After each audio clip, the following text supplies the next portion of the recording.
once was a young boy. His name was Billy. He was in the 3rd grade, and he enjoyed several activities, like playing on the playground and spitting. One day, Billy has a test in math class. He tried really hard to study for it, but he got a D+. Billy just has too many problems when it comes to math. Billy, disappointed in the final grade he earned, trudges down the long sidewalk to his house. Billy's parents are furious with the bad grade he brought home. They explain to him that they expect only A's and B's, and then, not letting him speak a word, send him to his room for the rest of the night. In his room, Billy solemnly thinks about what his parents just said.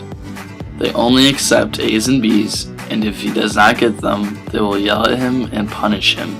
9 years later, Billy has an A in every class, along with trophies in several sports, mostly due to his fear of failing. This has caused Billy to lose some friends along the way, and now, as a senior, Billy is very lonely and depressed. Billy hasn't had a good conversation with either of his parents in years. He feels all they do is judge him and tell him what to do. He feels trapped in that he can't talk to anyone about his fear of failing. Billy decides that his only option is to see the school counselor. He tells the counselor about the struggles he has been having over the past couple of years. The counselor explains to him that there is a gap in his industry versus inferiority stage of psychological development. The counselor continues to explain to Billy that his parents have an authoritarian parenting style. This means that Billy's parents raised him with little warmth and a lot of control. This parenting style causes the child to not develop social skills, and this is why Billy is so lonely. He doesn't have the social skills to make friends. Over the next year, Billy meets with his counselor on a regular basis in order to try and teach Billy how to talk and act around people.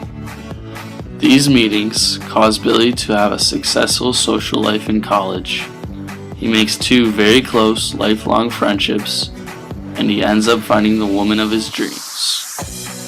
After college, Billy decides to reconcile with his parents. He uses his new social skills and confidence to tell them about his struggles as a boy.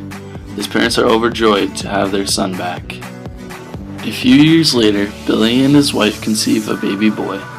Billy and his wife think very deeply about how they are going to raise their child, as they don't want to screw up his psychological development.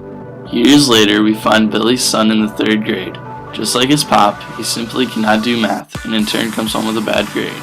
Instead of getting mad at his son, Billy tries to help his son understand his math more, and ensures that if his son has a problem, they can communicate. This causes Billy, his wife, and his son to develop psychologically and maintain a strong relationship throughout the course of their lives.